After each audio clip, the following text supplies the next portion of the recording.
L'image d'échographie voltigea jusqu'au sol de marbre poli comme une feuille délicate prise dans une brise d'automne.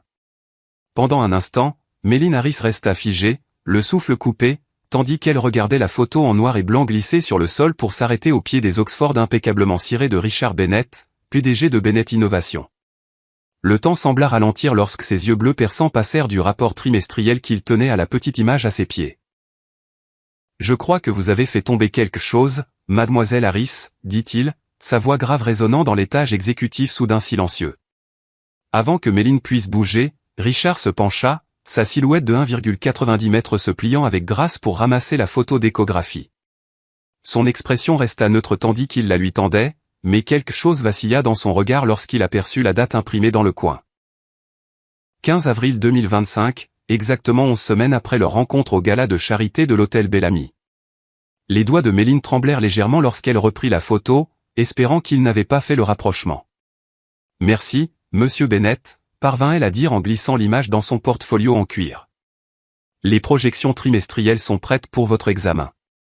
J'ai mis en évidence les zones présentant le plus fort potentiel de croissance. » Le visage de Richard ne trahit rien tandis qu'il acceptait le rapport qu'elle lui tendait, mais l'intensité de son regard lui dit tout. Il savait, ou du moins il soupçonnait. « Rejoignez-moi dans mon bureau, mademoiselle Harris, dit-il, son ton indiquant clairement qu'il ne s'agissait pas d'une requête. Je crois que nous avons quelques sujets à aborder. Cette semaine après son arrivée au poste d'analyste financière chez Bennett Innovation, Méline avait soigneusement évité les rencontres en tête-à-tête avec le PDG. L'entreprise employait plus de 300 personnes sur 3 étages du gratte-ciel du centre-ville, ce qui rendait relativement facile de garder ses distances avec la suite exécutive. Jusqu'à aujourd'hui. Tandis qu'elle suivait Richard dans son bureau d'angle, l'esprit de Méline remonta à cette nuit de janvier. Le gala de charité avait été une soirée scintillante au Bellamy, avec du champagne à flots et l'élite de la ville se mêlant sous des lustres en cristal. Elle y avait assisté comme accompagnatrice de sa colocataire Jessica, dont la famille avait des connexions avec les organisateurs. Richard Bennett était venu seul, après avoir récemment mis fin à une relation très médiatisée avec un mannequin français. Leurs regards s'étaient croisés à travers la salle de bal et quelque chose d'électrique était passé entre eux. Ils avaient parlé pendant des heures, d'abord du travail de la charité en faveur de l'éducation des enfants, puis de tout le reste, l'art, les voyages, leur amour partagé de la musique classique. Il n'avait pas mentionné son entreprise et elle, récemment licenciée de son poste précédent, n'avait pas évoqué sa recherche d'emploi. Ils n'étaient que 2 personnes qui se connectaient à un niveau rare et magique. Une seule nuit, rien de plus, une belle mémoire avant de retourner à la vraie vie. Quand elle avait reçu l'appel 3 semaines plus tard pour un poste chez Bennett Innovation, elle avait été déchirée. Le poste était parfait, exactement ce qu'elle cherchait, avec un excellent salaire et un fort potentiel d'évolution. Mais l'accepter signifiait risquer de croiser Richard. Après mûre réflexion, elle s'était convaincue que, dans une entreprise de cette taille, leurs chemins se croiseraient rarement. Le PDG ne se souviendrait pas d'une nuit avec une femme dont il n'avait probablement même pas retenu le nom de famille. Puis, 2 semaines après avoir commencé son nouveau travail, elle avait eu du retard dans ses règles. Le test de grossesse avait confirmé ce qu'elle soupçonnait déjà, et le rendez-vous d'échographie avait rendu la chose réelle. 12 semaines de grossesse. L'enfant de Richard Bennett grandissait en elle. À présent, tandis que Richard fermait la porte de son bureau derrière eux, les fenêtres du sol au plafond offrant une vue panoramique sur la skyline de la ville, Méline se sentait acculée. Le vaste bureau semblait soudain trop petit, l'air trop rare. « Asseyez-vous, je vous prie », dit Richard en désignant l'un des fauteuils en cuir élégant face à son bureau. Il ne prit pas sa place habituelle derrière l'imposant bureau en verre, mais choisit plutôt le fauteuil à côté d'elle, le tournant pour lui faire face directement.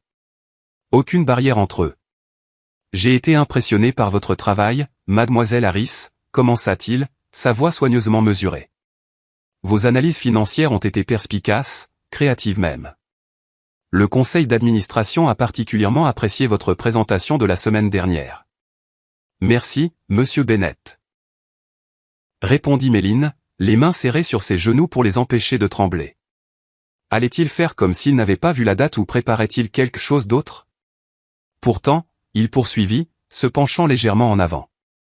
Je me trouve curieux de quelque chose. Il marqua une pause, étudiant son visage avec une intensité qui fit battre son cœur plus fort. quand exactement avez-vous postulé à ce poste? La question l'a pris au dépourvu. Le 7 février, je crois. Le processus d'entretien a duré environ 2 semaines. Richard hocha lentement la tête. Et avant cela, vous étiez chez Westfield Financial pendant 3 ans. Oui. Il y a eu des licenciements après la fusion. Je vois. Ses yeux ne quittèrent jamais les siens. Et le gala de charité de l'hôtel Bellamy a eu lieu le 22 janvier. L'air sembla disparaître de la pièce. Il se souvenait. Pas seulement de la nuit, mais de la date exacte. Vous m'avez reconnu dès votre premier jour. Continua-t-il. Ce n'était pas une question, mais une affirmation. Pourtant, vous n'avez rien dit. Méline déglutit avec difficulté. Cela ne semblait pas professionnel de le mentionner. Professionnel, répéta-t-il, le mot flottant entre eux. Et l'échographie que je viens de ramasser sur le sol, datée du 15 avril et montrant ce qui semble être une grossesse de 12 semaines. Sa voix resta calme, mais il y avait maintenant une pointe d'acidité. Est-ce aussi par professionnalisme que vous avez choisi de ne pas en parler? Méline sentit la chaleur monter à ses joues, son monde soigneusement construit vacillant au bord du gouffre. Monsieur Bennett. Richard, corrigea Théil, son expression s'adoucissant légèrement. Je crois que nous sommes bien au-delà des formalités, Méline. Le son de son prénom sur ses lèvres ramena des souvenirs vifs de cette nuit. Conversation murmurée, caresse douce, la façon dont il l'avait regardée comme si elle était la seule femme au monde. Richard, recommença Théil, sa voix à peine plus qu'un murmure. Je ne savais pas comment vous le dire. Je n'avais rien planifié de tout cela. Dehors, derrière la fenêtre, des nuages sombres s'amoncelaient, miroir de la tempête qui couvait dans le bureau. Une légère pluie commença à tambouriner contre la vitre, créant un fond rythmique à la tension qui emplissait l'espace entre eux. Aviez-vous l'intention de me le dire un jour, demanda-t-il, et pour la première fois elle perçut quelque chose de vulnérable dans sa voix. Ou n'étais-je jamais censé savoir que j'allais avoir mon propre enfant? Je ne sais pas, admit Méline, la vérité s'échappant avant qu'elle puisse l'arrêter. J'essaie de comprendre quoi faire depuis que je l'ai appris. Richard passa une main dans ses cheveux noirs, un geste qui le rendit soudain vulnérable, moins comme le PDG redoutable dont le visage ornait les magazines économiques et plus comme l'homme avec qui elle s'était connectée cette nuit-là au Bellamy. Donc c'est bien le mien, demanda-t-il doucement, bien qu'il connaisse tout de la réponse. Méline hocha la tête, la gorge serrée. Oui, il n'y a eu personne d'autre. Un lourd silence emplit le bureau, seulement brisé par le rythme croissant des gouttes de pluie contre la fenêtre. La skyline de la ville, d'habitude si vive depuis cette hauteur, était maintenant masquée par des rideaux de pluie, les isolant dans leur propre monde au-dessus des rues. J'aurais dû vous le dire, dit-elle enfin. Mais tout est arrivé si vite. Je ne savais pas que j'étais enceinte quand j'ai accepté le poste ici. Et quand je l'ai appris. Elle s'interrompit, baissant les yeux sur ses mains. Vous êtes Richard Bennett. Vos 3 dernières petites amies étaient des mannequins et des actrices. Votre entreprise se développe sur les marchés internationaux. Votre vie est déjà assez compliquée sans votre enfant, l'interrompit-il, sa voix plus tranchante qu'elle ne l'avait jamais entendue. Vous êtes-vous demandé que je voudrais peut-être savoir, que j'aurais peut-être quelque chose à dire? Méline sentit une pointe de défiance. Et qu'auriez-vous dit, Richard? Félicitations pour cette grossesse surprise issue d'une aventure d'un soir. Laissez-moi vous mettre en relation avec les meilleurs avocats pour un arrangement généreux de pension alimentaire.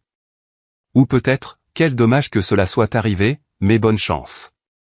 Richard se leva brusquement et se dirigea vers la fenêtre.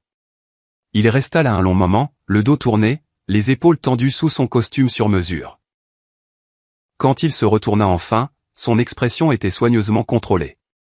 Vous avez raison, dit-il, la surprenant. Je ne sais pas ce que j'aurais dit, mais j'avais le droit de le découvrir. Le tonnerre gronda dehors et Méline sentit la vibration dans sa poitrine. Ou peut-être était-ce simplement son cœur qui battait sous le poids des secrets enfin révélés. Parlez-moi du rendez-vous, dit Richard, sa voix plus douce maintenant. Tout va bien? Le bébé est-il en bonne santé? La question simple, si pleine d'une inquiétude sincère, menaçait de la faire craquer complètement. Oui, parvint-elle à dire, refoulant soudain des larmes. Tout semble normal. Cœur solide. Le médecin dit que je vais bien. Richard hocha la tête, son soulagement visible. Il revint s'asseoir en face d'elle, plus près cette fois. Je veux m'impliquer, Méline. Je veux que vous compreniez que, quelles que soient les suppositions que vous avez faites sur moi ou sur ma réaction, elles sont fausses. Ce n'est pas si simple, conta-t-elle. Nous nous connaissons à peine. Une nuit, aussi merveilleuse soit-elle, ne fait pas une relation. Et maintenant je travaille pour vous. Avez-vous idée à quel point c'est compliqué? Bien sûr que oui, répondit-il, la frustration perçant dans sa voix. Mais cela ne change pas les faits. Dans 7 mois, il y aura un enfant. Mon enfant. Notre enfant. Il se pencha en avant. Et malgré ce que les tabloïds pourraient suggérer, je prends mes responsabilités très au sérieux. Méline étudia son visage, cherchant le moindre signe d'insincérité, et n'en trouva aucun. Richard Bennett pouvait être bien des choses. Ambitieux, intimidant, parfois impitoyable en affaires, mais en cet instant il n'était qu'un homme confrontant une nouvelle inattendue avec plus de sang-froid que la plupart n'en auraient montré. J'ai un rendez-vous chez le médecin la semaine prochaine, offrit-elle timidement. Ils feront une autre échographie. Quelque chose vacilla dans ses yeux. De l'espoir, peut-être. J'aimerais y être si vous le permettez.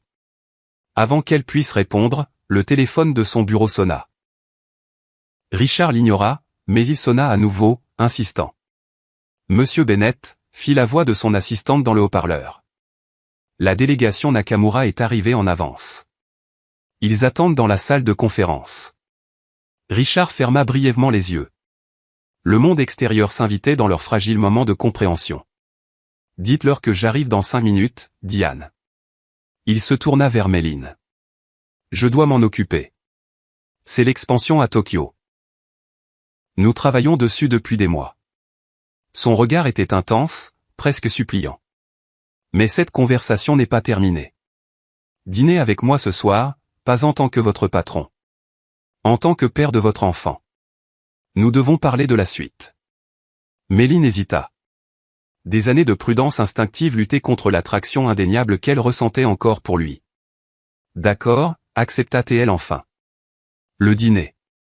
Le soulagement envahit ses traits. Mon chauffeur viendra vous chercher à 19h. Nous irons dans un endroit discret.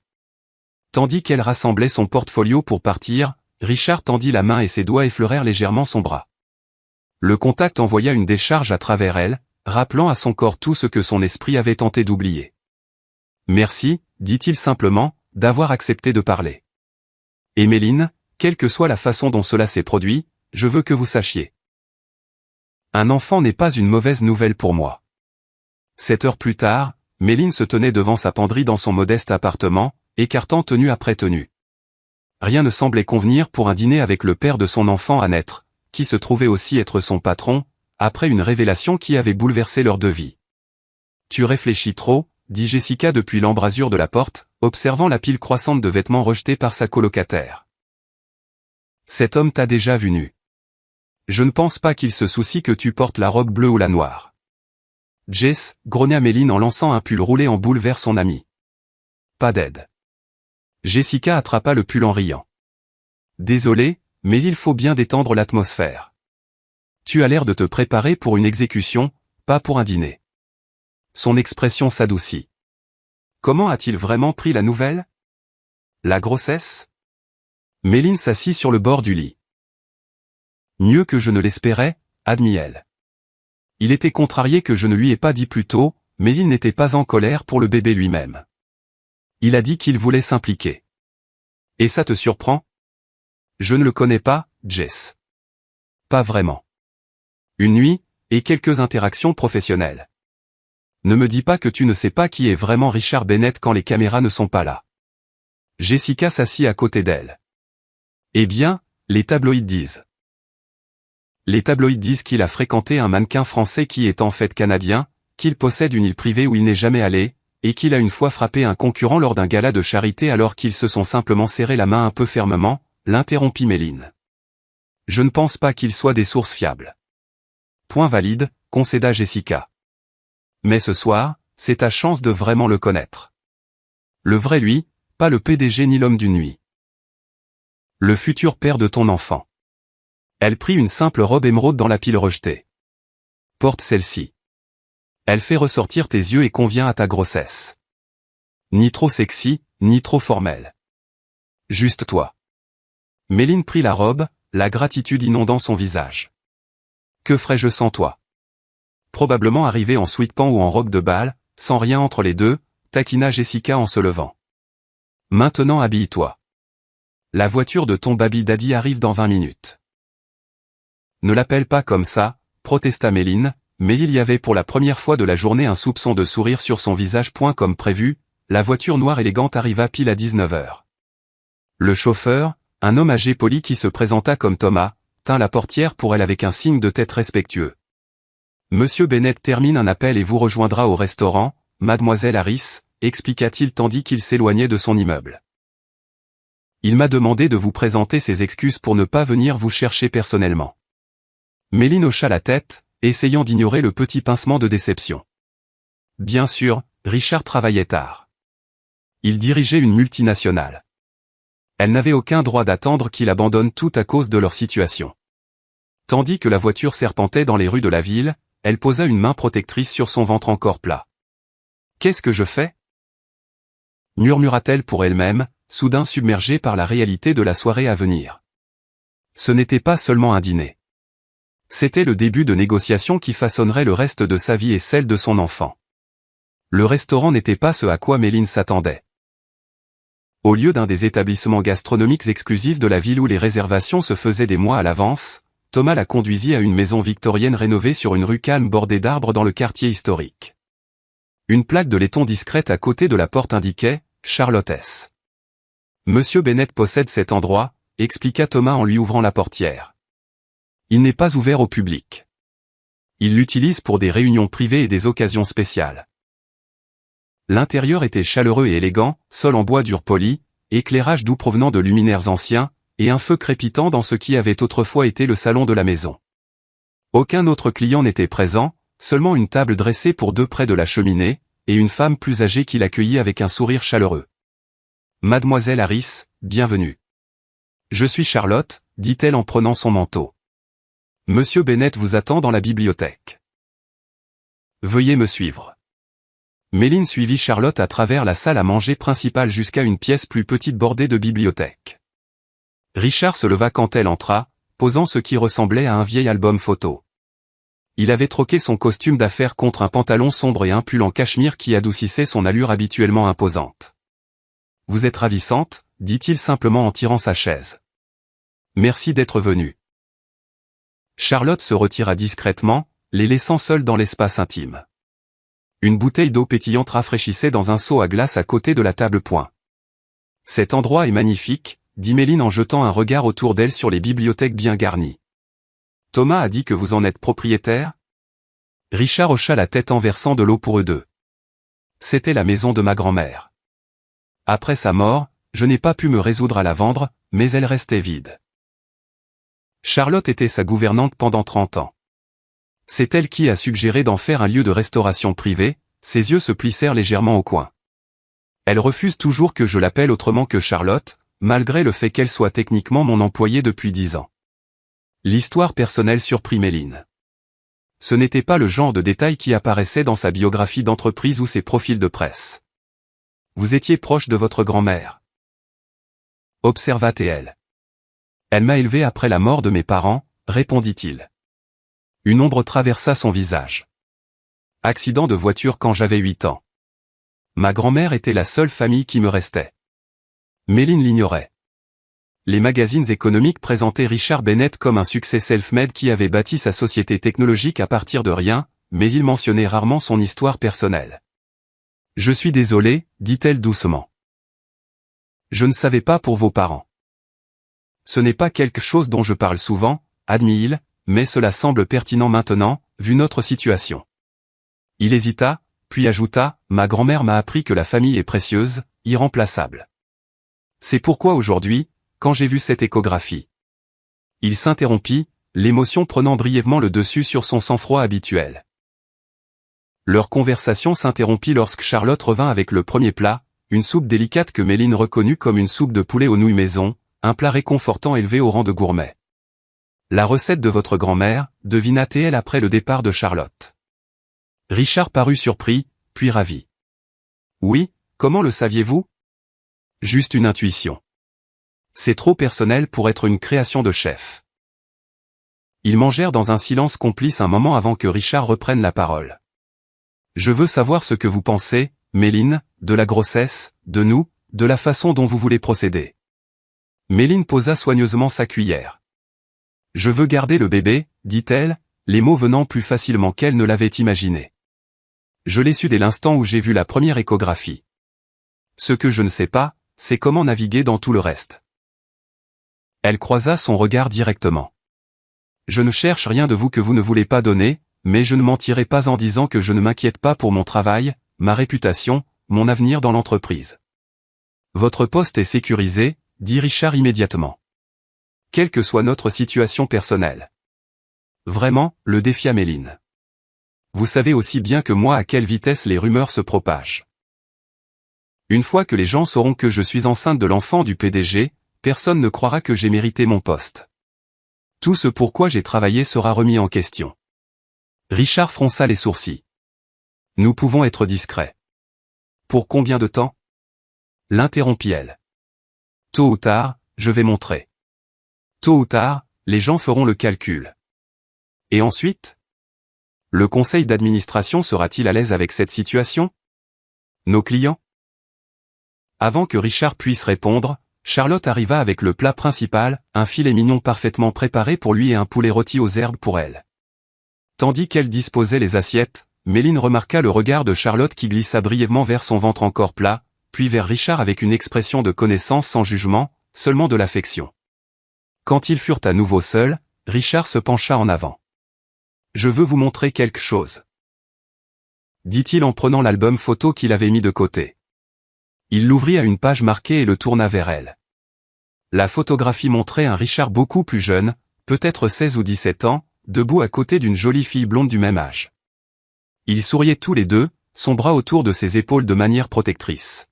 « C'est Amélia, dit-il doucement. Ma petite amie du lycée.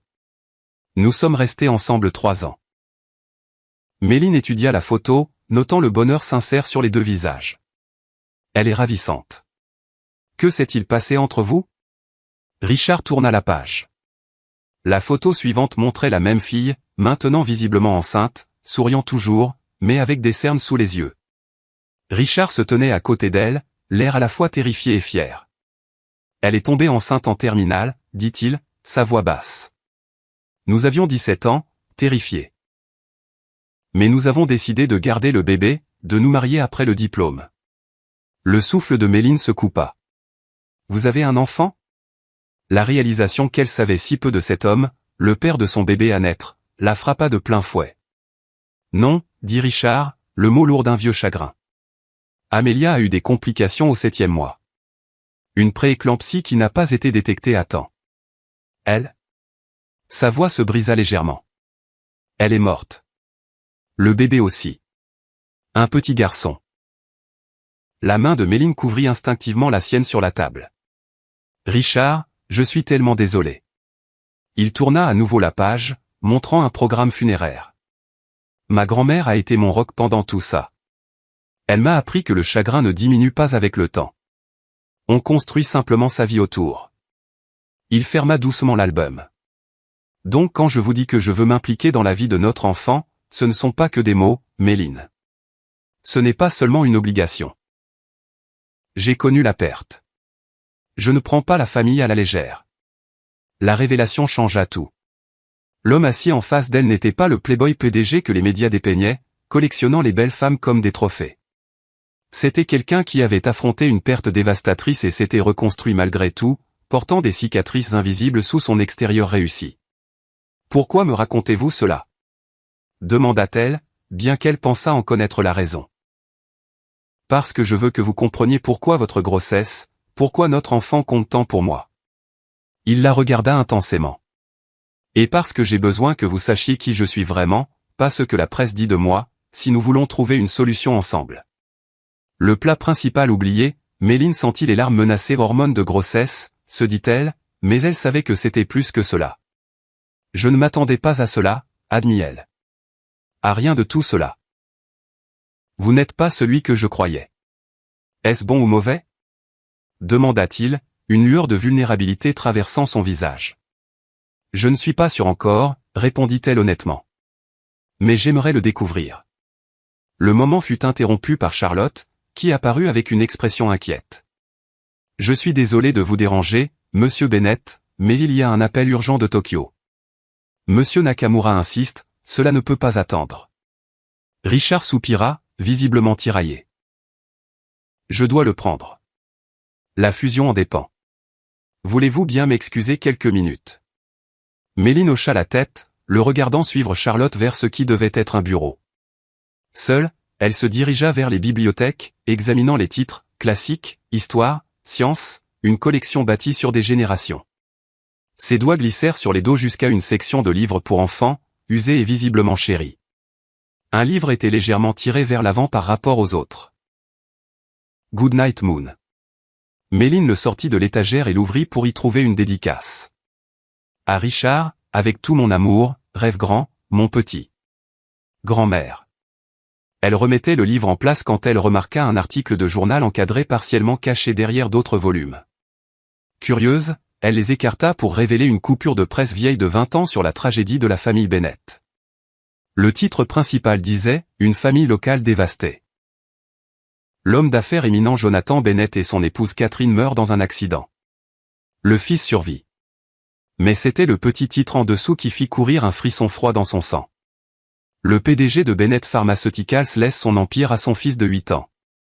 Bennett Pharmaceuticals, pas Bennett Innovation. L'esprit de Méline s'emballa, reliant des points qu'elle aurait dû voir plus tôt. Bennett Pharmaceuticals avait été l'une des plus grandes entreprises pharmaceutiques du pays avant son effondrement soudain 15 ans plus tôt. Il y avait eu des scandales, un médicament rappelé, des allégations de données de recherche falsifiées, des actions collectives de familles de patients décédés, et le PDG au centre de tout cela avait été Jonathan Bennett, le père de Richard. Elle remit rapidement le cadre à sa place en entendant des pas approcher, le cœur battant. Richard entra, l'air contrit. « Je suis désolé pour cela », commença-t-il, mais il s'arrêta en voyant son visage. « Qu'est-ce qui ne va pas ?» Méline prit une profonde inspiration. « Votre père était Jonathan Bennett de Bennett Pharmaceuticals, dit-elle. Ce n'était pas une question, mais une affirmation. Richard devint complètement immobile, son expression se fermant. « Vous avez fait des recherches sur moi. » « Non, dit-elle en désignant la bibliothèque. J'ai vu l'article. C'était un accident. Sa mâchoire se crispa. Et maintenant vous avez des questions. Juste une, dit-elle doucement. Pourquoi l'avoir caché? Votre biographie d'entreprise dit que vous avez bâti Bennett Innovation à partir de rien. Il n'y a aucune mention de l'entreprise de votre père ni de votre héritage. Parce que je l'ai bel et bien bâti à partir de rien, répondit-il, sa voix dure. Quand l'entreprise de mon père s'est effondrée après les scandales, il ne restait plus rien. Les procès ont tout pris. L'entreprise, les biens familiaux, même cette maison. Ma grand-mère a dû la racheter aux enchères avec ses économies. Ses yeux flamboyaient d'une ancienne colère. J'ai changé légalement de nom à mes 18 ans. Je suis allé à l'université grâce à des bourses. J'ai démarré Bennett Innovation avec un prêt et une idée. Je n'ai pas caché mon passé, Méline. Je l'ai surmonté. L'intensité de sa réponse la laissa momentanément sans voix. C'était encore une autre couche de l'homme qu'elle croyait connaître. Du charmant inconnu au puissant PDG, en passant par le jeune père endeuillé, jusqu'au fils portant encore le poids de la disgrâce familiale. « Je suis désolé, dit-elle enfin. Je n'aurais pas dû. » Non, l'interrompit-il en passant une main dans ses cheveux. Vous avez tous les droits de savoir qui est le père de votre enfant, même les parties que je n'aime pas me rappeler. Ses yeux rencontrèrent les siens, cherchant. Cela change-t-il les choses pour vous? De savoir cela.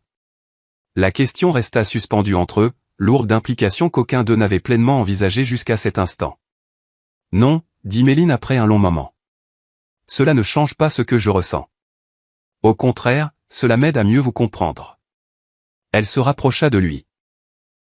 Nous avons tous des parties de notre passé que nous préférerions ne pas revisiter, mais elles nous façonnent, pour le meilleur ou pour le pire. Le soulagement envahit les traits de Richard. Merci, dit-il simplement.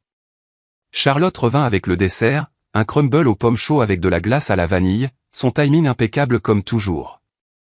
Le plat maison et réconfortant aida à apaiser la tension qui s'était installée entre eux. La spécialité de ma grand-mère, dit Richard avec un petit sourire tandis que Charlotte se retirait à nouveau. Elle croyait qu'il y avait peu de problèmes dans la vie qu'un bon dessert ne pouvait améliorer. Elle semble avoir été une femme remarquable, observa Méline. Elle l'était. L'expression de Richard s'adoucit au souvenir. Elle aurait été ravie de ce bébé. Elle a toujours voulu que j'aie une famille à moi. Ils mangèrent dans un silence confortable quelques minutes avant que Méline pose sa cuillère. Alors, où allons-nous à partir d'ici? Richard réfléchit soigneusement à la question. J'aimerais que nous apprenions à mieux nous connaître, dit-il enfin. Pas en tant que patron et employé. Pas en tant que deux personnes qui ont partagé une nuit, mais en tant que deux adultes qui vont devenir parents ensemble, quelle que soit la suite que nous pourrions devenir l'un pour l'autre. Et au travail, insista TL.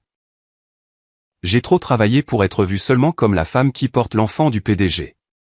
Richard hocha la tête, reconnaissant sa préoccupation. J'ai une proposition. Westfield Financial me harcèle depuis qu'ils ont réalisé quel atout ils ont perdu avec ces licenciements. Leur PDG m'a appelé personnellement le mois dernier pour me demander si je vous libérerais de votre contrat. Méline cligna des yeux, surprise. Jack Westfield vous a appelé? À mon sujet? Oui. Apparemment, la réorganisation après la fusion a été plus chaotique qu'il ne l'anticipait, et il regrette de vous avoir laissé partir. Il vous offre un poste de directrice, supérieur à ce que vous aviez avant, supérieur à votre poste actuel chez nous. Méline ressentit un mélange complexe d'émotions. De la gratitude pour sa prévenance, de la fierté pour la reconnaissance de son travail, mais aussi une étrange déception à l'idée de quitter Bennett Innovation, de quitter l'orbite quotidienne de Richard juste au moment où il commençait vraiment à se connaître. Est-ce que nous? Commença TL, puis elle hésita. Est-ce que nous nous verrions encore? Absolument, finit-il pour elle. Cela serait pour protéger votre réputation professionnelle, pas pour vous écarter. En fait, il marqua une pause, semblant rassembler son courage.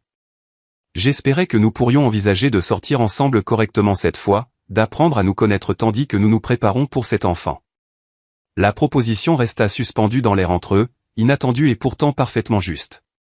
Sortir ensemble, répéta Méline, testant le mot. Comme des dîners, des films et apprendre la couleur préférée de l'autre. Les lèvres de Richard esquissèrent un sourire. Quelque chose comme ça. Bien que je sache déjà que votre couleur préférée est le vert. Elle haussa un sourcil. Comment pourriez-vous le savoir? Le gala de charité, expliqua-t-il. Vous avez dit que le collier émeraude que portait la directrice du musée avait attiré votre regard parce que le vert était votre couleur préférée. Ses yeux pétillèrent. Je fais attention, Méline. Le fait qu'ils se souviennent d'un détail aussi infime de leur unique nuit des mois plus tôt fit naître une chaleur dans sa poitrine. La mienne est un peu plus compliquée que de se souvenir que votre couleur préférée est le bleu, admit-elle. Richard parut sincèrement perplexe. Ma couleur préférée n'est pas le bleu. Mais vos cravates, votre bureau, même le logo de votre entreprise, tout est bleu. Il rit, un son riche et sincère. C'est du marketing, pas une préférence. Ma couleur préférée est en fait l'orange. Un orange vif de lever de soleil. Son expression devint nostalgique. Ma mère peignait. Elle faisait surtout des levers de soleil. Je suppose que ça m'est resté. Cette petite révélation intime, quelque chose qu'aucun profil d'entreprise ni interview de magazine n'avait jamais révélé, lui parut comme un cadeau, un morceau du vrai Richard Bennett que peu de gens voyaient jamais. Orange, répéta TL avec un sourire. Je ne l'aurais jamais deviné en 1 million d'années. Vous voyez, nous avons beaucoup à apprendre l'un sur l'autre. Il tendit la main par-dessus la table et couvrit la sienne. Je ne demande pas de promesses, Méline. Juste une chance pour nous deux, pour notre enfant. Avant qu'elle puisse répondre, une douleur aiguë traversa son abdomen. Elle haleta, se pliant légèrement en deux. Méline. Richard fut instantanément en alerte, l'inquiétude gravée sur ses traits. Qu'est-ce qui ne va pas? Je ne sais pas, parvint-elle à dire tandis qu'une autre crampe la saisissait. Quelque chose ne va pas, Richard fut debout immédiatement, appelant Charlotte tout en sortant son téléphone. J'appelle mon médecin. Il nous retrouvera à l'hôpital. L'heure suivante passa dans un brouillard d'anxiété. Le médecin privé de Richard, un homme au visage bienveillant nommé le docteur Mitchell, les retrouva à l'entrée privée de l'hôpital. Méline fut emmenée dans une salle d'examen, la peur serrant son cœur tandis qu'elle se souvenait de l'histoire de Richard sur Amelia. Richard refusa de quitter son côté, sa présence habituellement autoritaire réduite à une inquiétude silencieuse tandis que le docteur Mitchell effectuait une échographie. « S'il vous plaît » murmura Méline en serrant fort la main de Richard. « S'il vous plaît, faites que le bébé aille bien. » Après ce qui sembla une éternité, le docteur Mitchell sourit. « Le cœur bat fort » annonça-t-il en tournant le moniteur pour qu'ils puissent tous deux voir le petit battement sur l'écran. Ce que vous avez ressenti était probablement une douleur ligamentaire ronde, inconfortable mais normale tandis que votre corps s'adapte à la grossesse. Le soulagement envahit Méline si intensément qu'elle se sentit étourdie. À côté d'elle, Richard laissa échapper un souffle tremblant, les yeux fixés sur le moniteur et sur la petite vie qu'ils avaient créée ensemble. Cependant, le docteur Mitchell continua, ajustant légèrement la sonde d'échographie. « Je remarque quelque chose d'intéressant ici, dit-il en désignant l'écran. Vous voyez ceci ?» Méline plissa les yeux sur l'image granuleuse. « Que dois-je chercher ?» Le sourire du docteur Mitchell s'élargit. « Voici le bébé A, dit-il en montrant. Et juste ici, le bébé B, la pièce sembla basculer. Le bébé B, répéta TL d'une voix engourdie. Des jumeaux, confirma le docteur Mitchell. Des jumeaux fraternels, d'après ce que je vois, tous deux avec des cœurs solides. Richard émit un son entre le rire et le halètement. Des jumeaux, répéta-t-il, sa voix pleine d'émerveillement. Ses yeux rencontrèrent ceux de Méline, brillants d'émotion. Deux bébés. Le docteur Mitchell s'excusa discrètement, promettant de revenir avec des recommandations de vitamines prénatales et des informations sur la gestion d'une grossesse gémellaire. Seule avec Richard, Méline sentit les larmes couler sur ses joues. Des jumeaux, murmura-t-elle. Je n'avais jamais imaginé. Avez-vous peur demanda Richard doucement, son pouce essuyant tendrement ses larmes. Terrifié, admit-elle. Un seul bébé était déjà écrasant. Mais deux, comment vais-je y arriver? Pas vous, corrigea Théil doucement. Nous. Comment allons-nous y arriver? Il prit ses deux mains dans les siennes. Méline, je sais que c'est rapide. Je sais que nous sommes encore pratiquement des étrangers à bien des égards, mais je suis à 100%. Tout ce dont vous avez besoin, tout ce dont nos enfants ont besoin, je ne vous laisserai pas affronter cela seul. En cet instant, en regardant dans ses yeux, Méline le crut complètement. Ce n'était ni le PDG poli ni l'homme charmant du gala qui parlait. C'était simplement Richard, un homme qui avait connu une perte profonde, qui comprenait la valeur de la famille, qui offrait non seulement un soutien financier, mais un véritable partenariat. J'aimerais essayer, dit-elle enfin. Sortir ensemble.